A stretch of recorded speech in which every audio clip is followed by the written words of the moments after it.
Welcome to Sumita Roy's English Classroom. I'm Professor Sumita Roy. Today we have a video on literature, T.S. Eliot's The Wasteland. But many of you who are not students of literature or who have no interest in literature are not watching the literature videos. Please do not do that.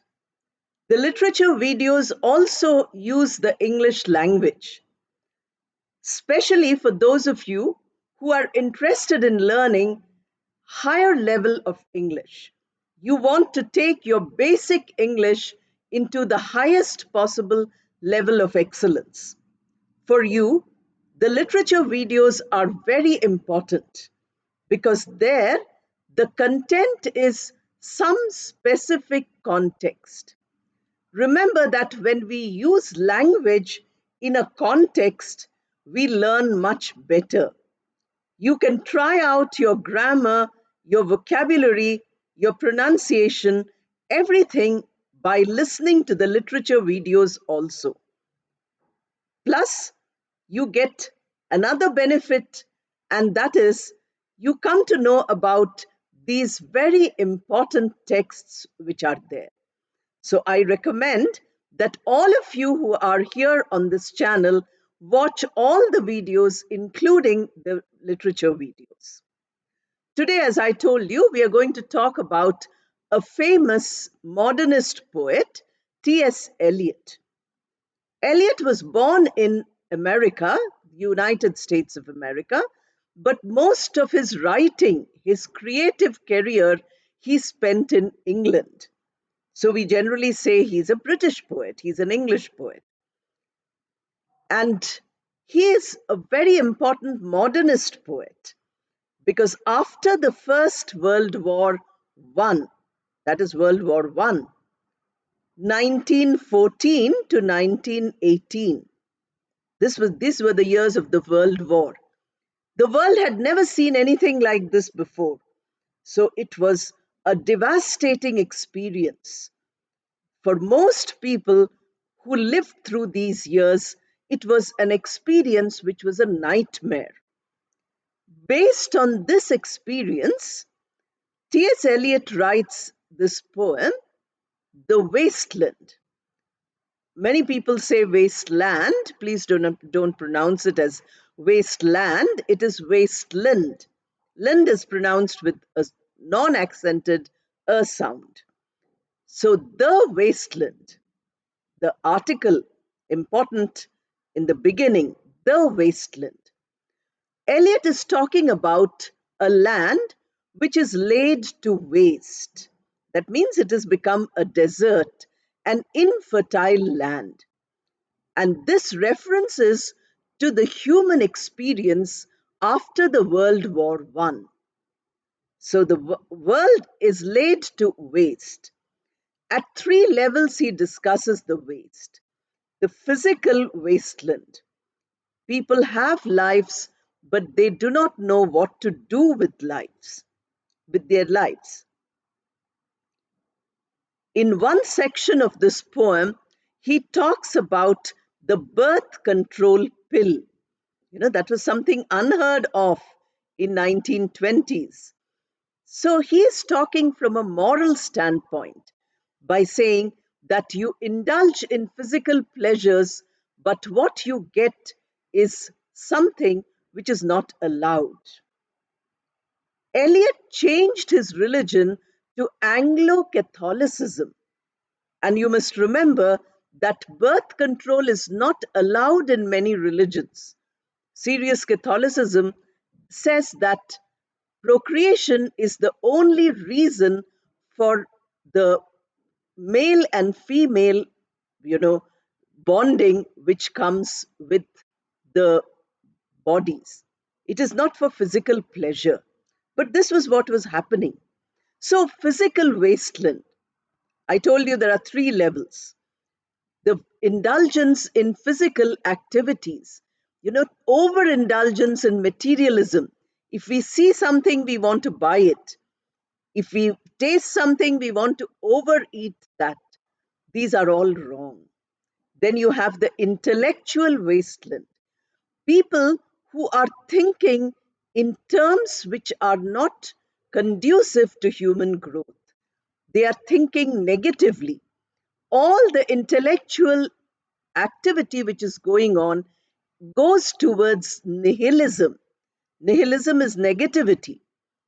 Then you have the spiritual wasteland, not only the physical and intellectual, but you also have the spiritual wasteland. What Eliot is talking about in the spiritual wasteland is that we have moved away from our tradition. Here he's talking about a global tradition. He takes the example of Upanishads because he was a Sanskrit scholar at the end of the poem and uses three words: datta, damyata, dayadvam. Datta is to give, damyata is to control, and dayadvam is to be generous, to show kindness to everybody. These values, he says, we have lost spirituality and we have lost these values. Therefore, we need to revive that. He talks about the the Holy Grail in which the relics of Lord Jesus Christ are kept.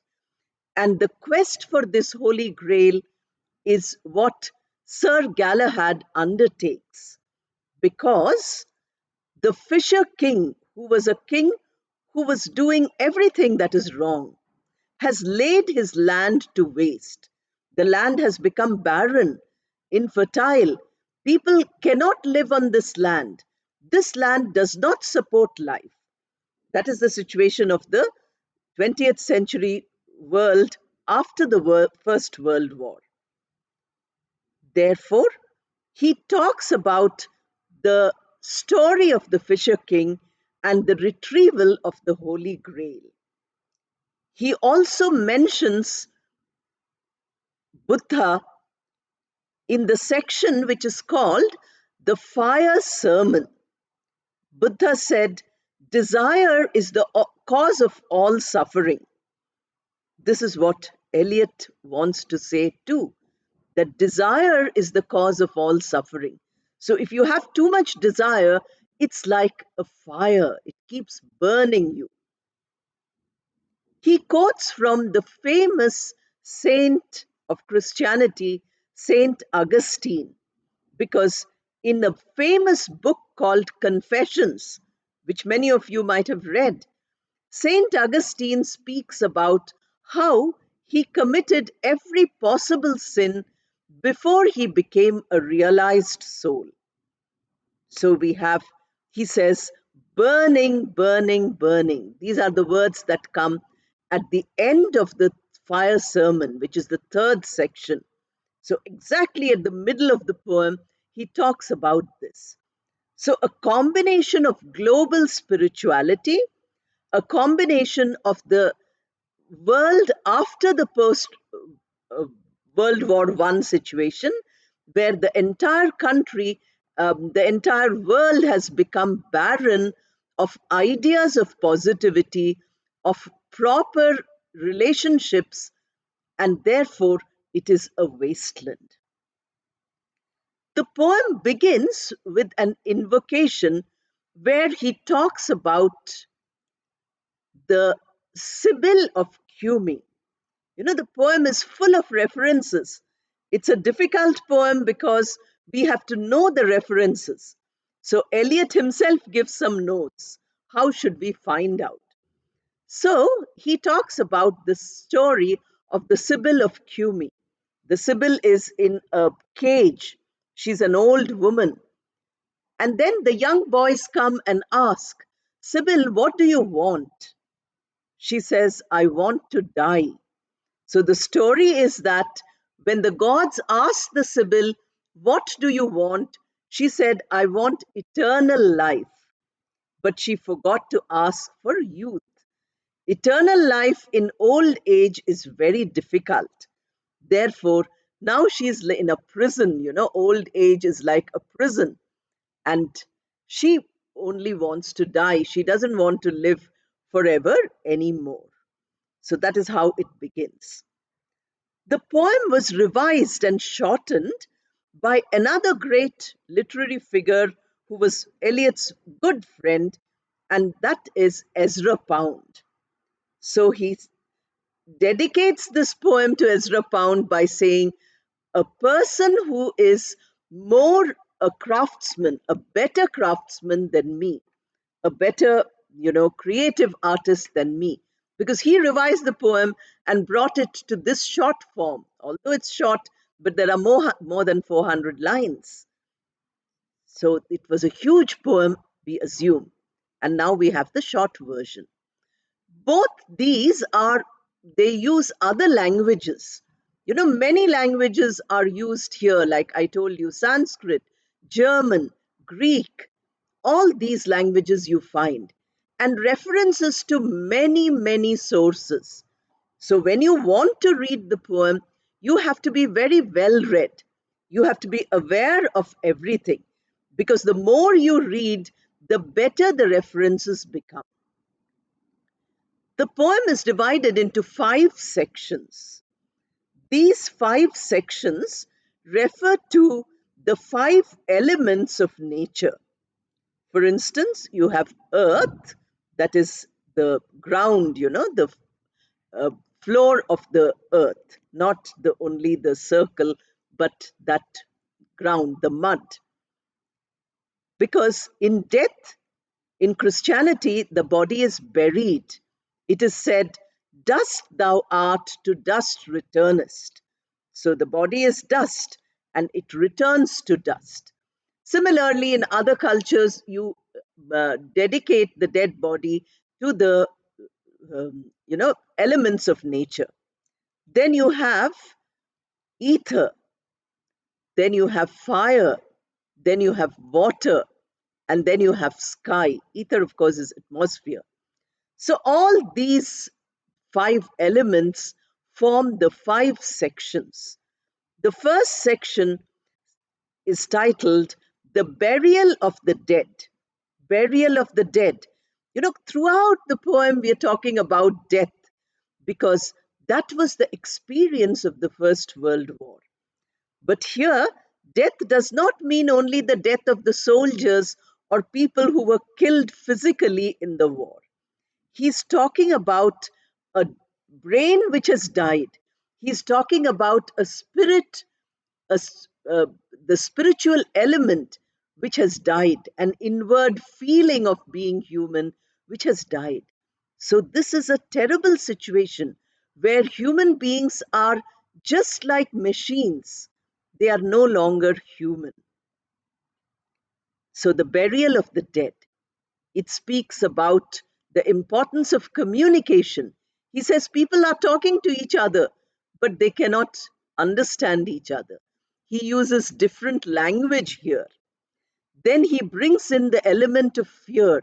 He says, when you come down in the sledge, here he uses the story of the Archduke of Austria, who was supposed to be mentally insane. And he was bringing down the cousin on a sledge, and she was very frightened. That element of fear. So, that is what the World War has made.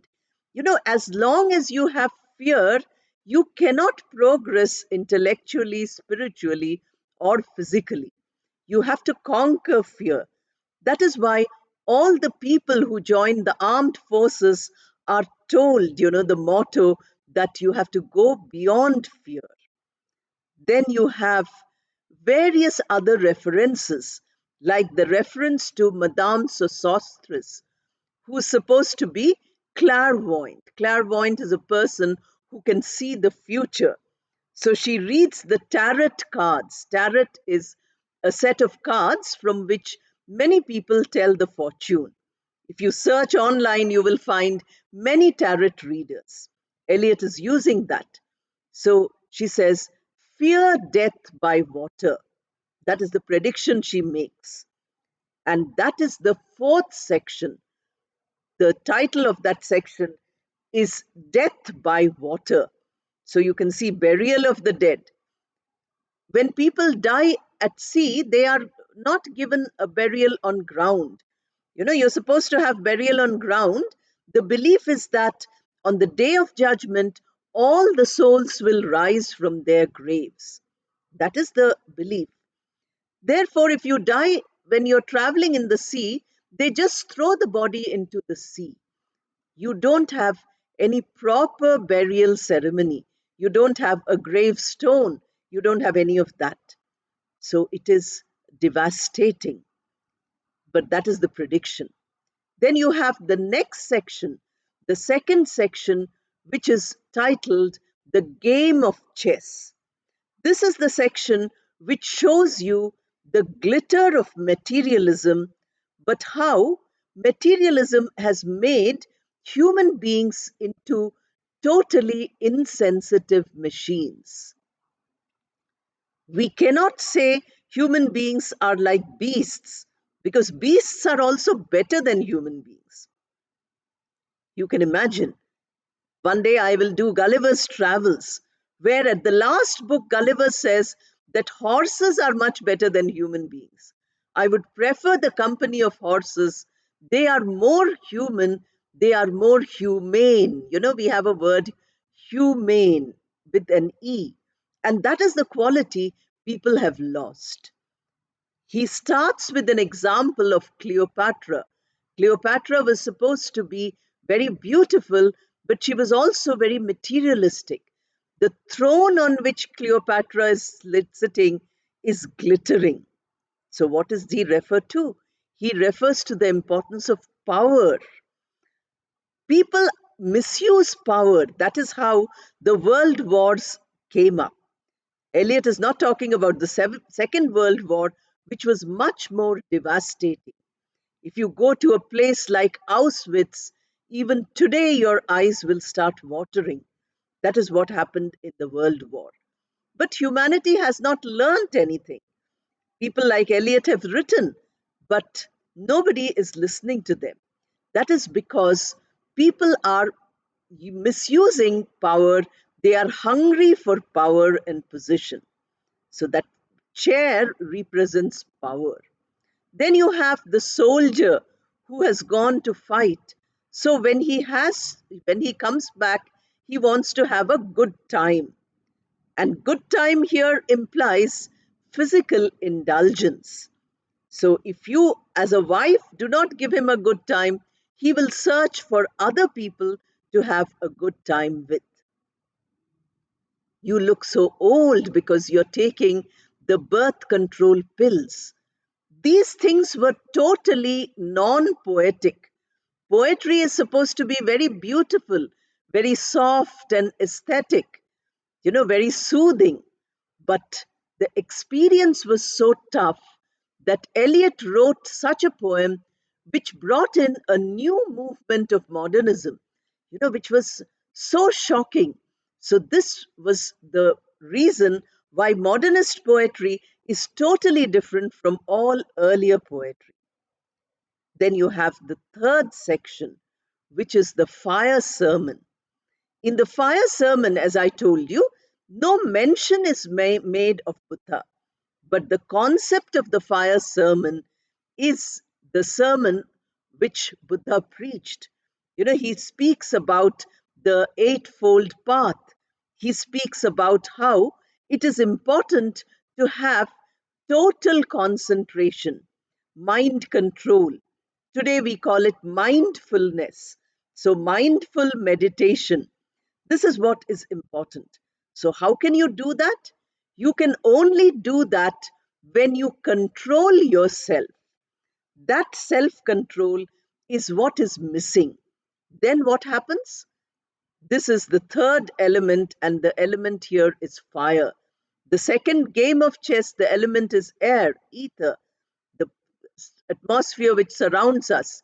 We cannot see it, but it is essential. Therefore, we come back again to the third section. In the third section, the fire, has two uses. One is that you cook your food using fire. You use the fire when it's very cold and you want to warm yourself. But you can also burn a house with fire. You can also commit suicide using the fire. So these are the element is not wrong. The mistake is in the people who are using it. This is what he, explains in that whole thing. He gives a reference to the image of rats. Rats are supposed to be the harbingers of death. Wherever there is, death, wherever there is some body lying there, you find that the rats are going and eating it up. Then he talks about the concept of nothingness. He says that, why don't you say something? I feel lonely. Please speak. Please say something. This is what has happened. A war is a breakdown in communication. Therefore, this breakdown in communication, very important for language learners, beginners in the language learning. For them, what happens is that their mind does not cooperate. So there is a breakdown in communication and they are not able to speak in English what ideas they have. Here, Eliot says that there is a breakdown in communication because everybody is thinking differently and they are not speaking what they are thinking. They are pretending. They're wearing a mask, like in COVID, we used to have a mask here. But then all over the face, we have a mask. We smile when we actually want to get angry or we want to curse somebody. So we are wearing a mask. So this invisible psychological mask, that is what is being spoken about. So he says, what are you doing? Nothing and nothing. It's a very long poem. I can't refer to the text at all, but I'm just trying to tell you in simple words what the poem is about. Nothingness also has two levels. One level is where you are talking about deprivation. You don't have anything. You are very poor. You don't have money or you don't have peace of mind. You don't have companionship. Many possibilities there. There, nothing is a negative quality. You don't have anything. So when you say, I have nothing, that means you want to have everything. The second is a spiritual concept. Nothingness means renunciation. Renunciation is to give up everything. You have everything. You have riches. You have a lot of huge family and friends. You have everything. You have a great degree. You give up all this and you come to a zero. You become a pauper. You become completely dedicated. And that is nothingness in the positive sense.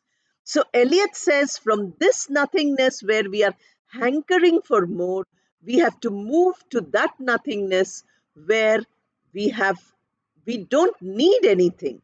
We are happy with nothingness. We are not taking nothingness as a sad situation. That is how the fire sermon speaks. And it ends with St. Augustine's quote, you know, that I was picked out of the fire.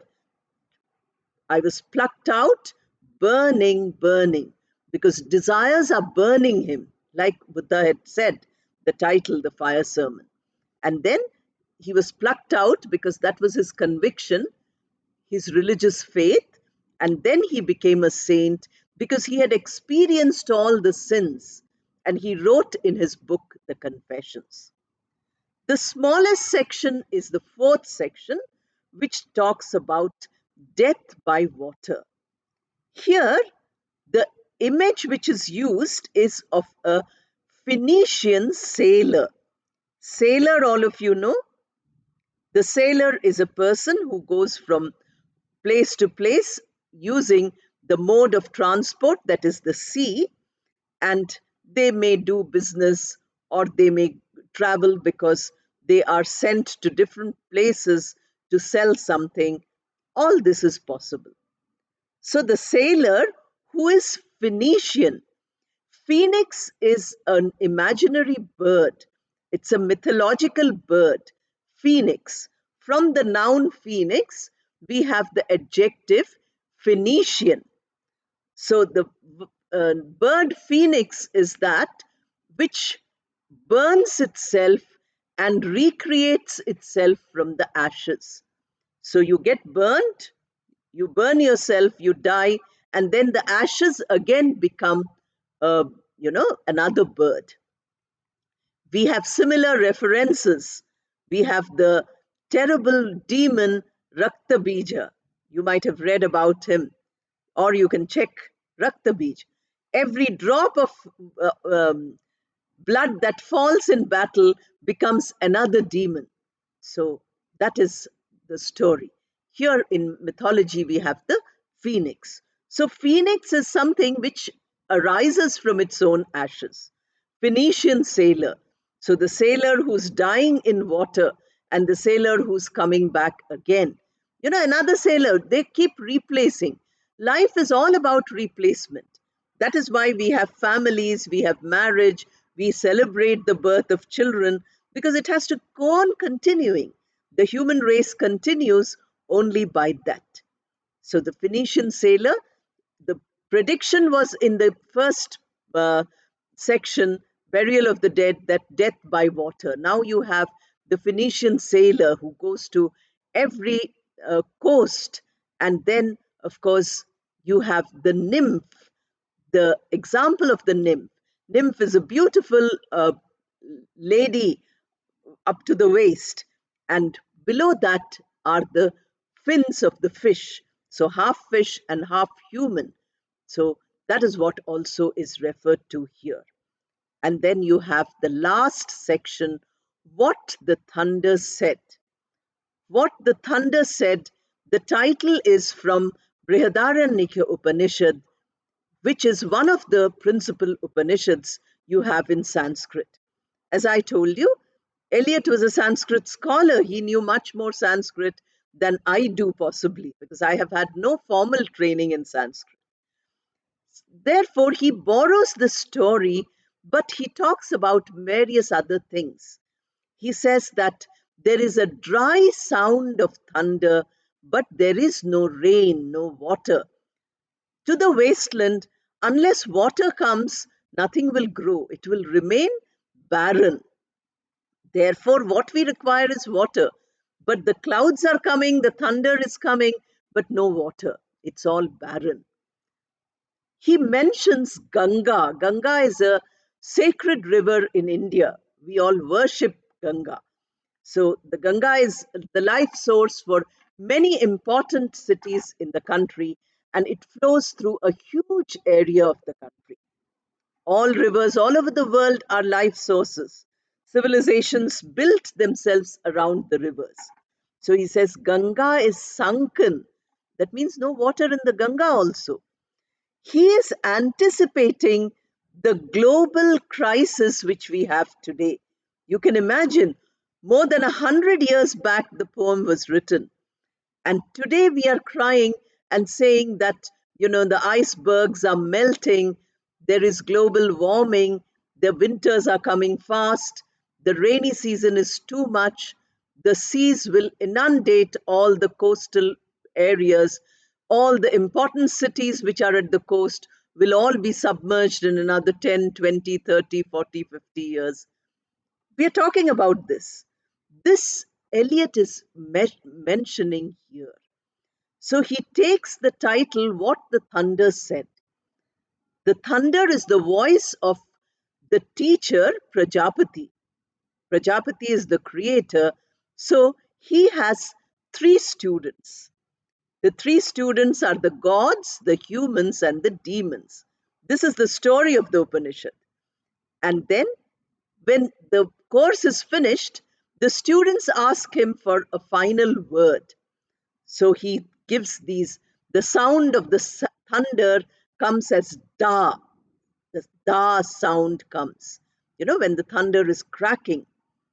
And this sound is interpreted by the three groups as Datta, Dayadvam, and Damyata. That is where the poem ends.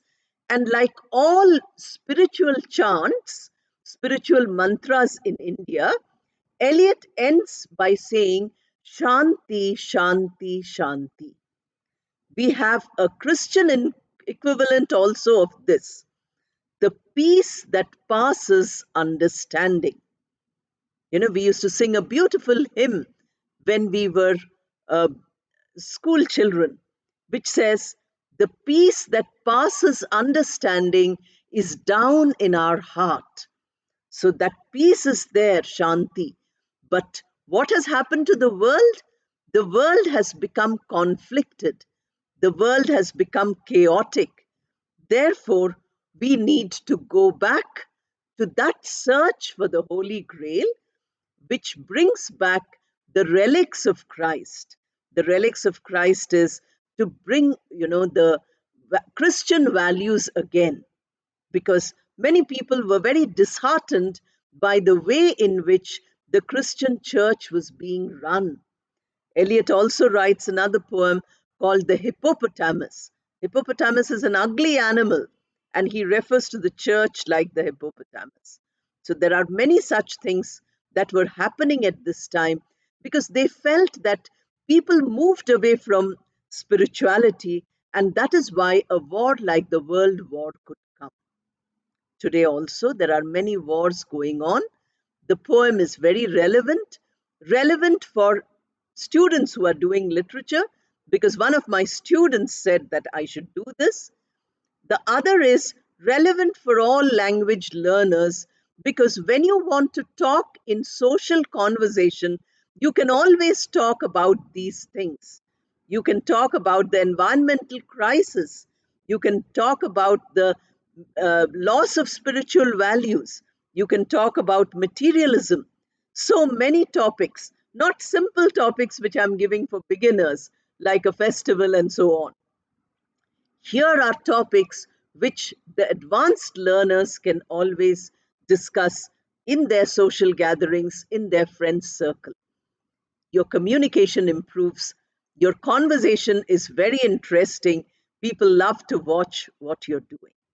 So, with that, we come to an end of a very short description of this beautiful, long modernist poem, one of the classics of modernism, written by T.S. Eliot, and that is The Wasteland. Thank you and all the best. If you're a literature student, please share it with your classmates and others, because I might not be able to reach all of them. Somebody sent me long messages with the full syllabus. I cannot do the full syllabus for you. But as far as possible, I will try to put some literature videos. What I need is that the language learners also watch the literature videos. All the best to all of you.